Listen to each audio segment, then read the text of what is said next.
ఇప్పుడు no cost cough syrup తో 60 రూపాయల విలువ గల ఇన్హేలర్ పూర్తిగా ఉచితం. దెబ్బకి దగ్గు జలుబు మాయం.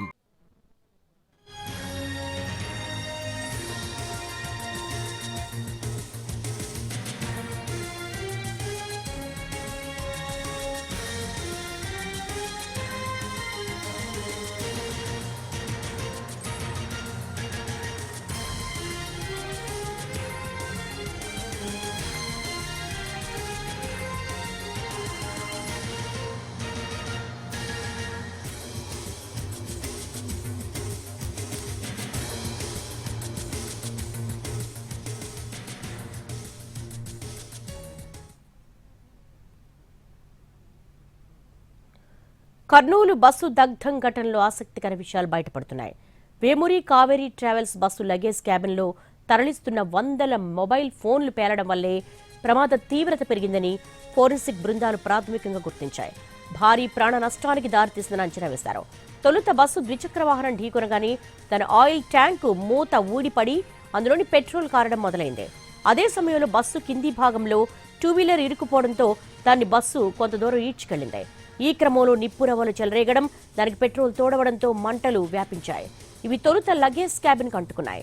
అందులోని 400కు పైగా మొబైల్ ఫోన్లతో కూడిన పార్సిల్ ఉండడంతో అధిక వేడికి ఆ ఫోన్ల బ్యాటరీలను ఒక్కసారిగా పేలిపోయాయి. ఆ మంటలు లగేజ్ క్యాబిన్ పై భాగంలోని ప్రయాణికుల కంపార్ట్మెంట్కి వ్యాపించాయి. దీంతో లగేజ్ క్యాబిన్ కు సరిగ్గా పైన ఉండే సీట్లలో బెర్తుల్లో ఉన్న వారికి తప్పించుకునే సమయం లేకుండా పోయింది.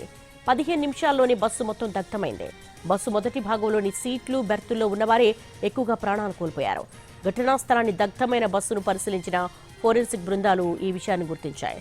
లగేజ్ క్యాబిన్లోని బ్యాటరీలన్నీ ఒక్కసారిగా పేలడం వల్లే భారీ శబ్దం వచ్చింది. దీంతో డ్రైవర్ బస్సును నిలిపి అతని సీటు పక్కన ఉన్న కిటికీ డోర్ నుంచి దూకి వెనక వైపునకు వెళ్లి చూసి అక్కడి నుంచి పారిపోయాడు.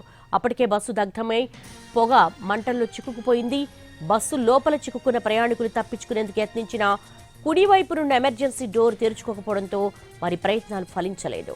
సాధారణంగా ప్రయాణికుల వాహనాల్లో వారి వ్యక్తిగత లగేజ్ తప్ప ఇతర సరుకులేవి రవాణా చేయకూడదు.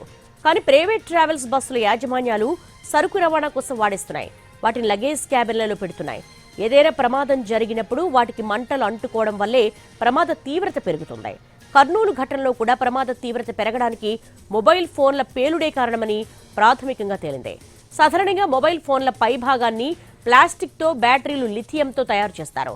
ప్లాస్టిక్ క్షణాల్లో అంటుకుంటుంది. లిథియం మంటల్లో చిక్కితే పేలిపోతుంది. అది తెలిసి కూడా ప్రయాణికుల వాహనాల్లో వీటిని రవాణా చేయడం ఇంత భారీ ప్రాణ నష్టానికి ప్రధాన కారణమైంది.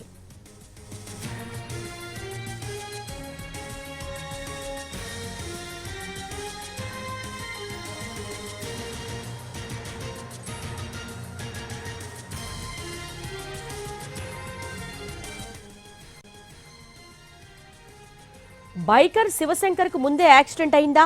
వేమూరి కావేరీ బస్సు డ్రైవర్ ఢీకొనడంతో పడిపోలేదా? ఆ రోడ్డుపై డివైడర్ ను ఢీకొట్టి శివశంకర్ పక్కన పడిపోయాక బస్సు వచ్చి ఢీకొట్టిందా? ఈ అనుమానాలకు పోలీసులు అవుననే చెప్తున్నారు. 2 వేర్వేరు ప్రమాదాలకు స్పష్టత ఇస్తున్నారు.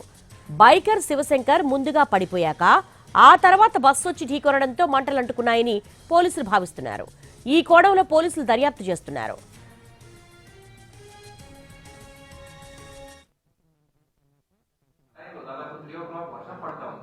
వర్షం పడే టైంలో సడన్లీ ఈ హర్డ్ అ సౌండ్. సో ఏమని చూసుకోకుండా కొంచెం మళ్ళీ ఒక 20 అడుగులు వెనక్కి తీసుకున్నారు బస్సు. కింద దిగి చూస్తే దాంట్లో ఒక బండి ఉంది. సో మనకున్న ఇప్పుడు యాజ్ ఆఫ్ ఇన్వెస్టిగేషన్ లో టూ వీలర్ ఎవరు నడుపుతున్నారో బస్సు రాకముందే అక్కడ టూ వీలర్ పడి ఉంది. అదే ఇంకొక యాక్సిడెంట్ అయి ఉండొచ్చు, లేదా సెల్ఫ్ ఫాల్ అని కూడా అయి ఉండొచ్చు. సో బస్సు టూ వీలర్ దాకా వచ్చి అక్కడ స్టక్ అయింది. టూ వీలర్ స్టక్ అయిన వల్ల స్పార్క్ వచ్చాయి. ఆ స్పార్క్ వల్ల ఇనిషియల్ ఫైర్ స్టార్ట్ అయింది. సో ఇప్పుడు దాకా ఉన్న ఇన్వెస్టిగేషన్ రివీల్స్ దీస్ ఫ్యాక్ట్స్. ఆ టైంలో దాదాపు 3 o'clock వర్షం పడతా ఉంది.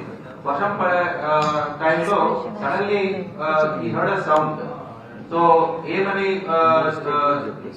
చూసుకోకుండా కొంచెం మళ్ళీ ఒక 20 అడుగులు వెనక్కి తీసుకున్నారు బస్సు. కింద దిగి చూస్తే దాంట్లో ఒక బండి ఉంది. సో మనకున్న ఇప్పుడు యాజ్ ఆఫ్ ఇన్వెస్టిగేషన్ లో టూ వీలర్ ఎవరు నడుపుతున్నారో బస్సు రాకముందే అక్కడ టూ వీలర్ పడి ఉంది. అదే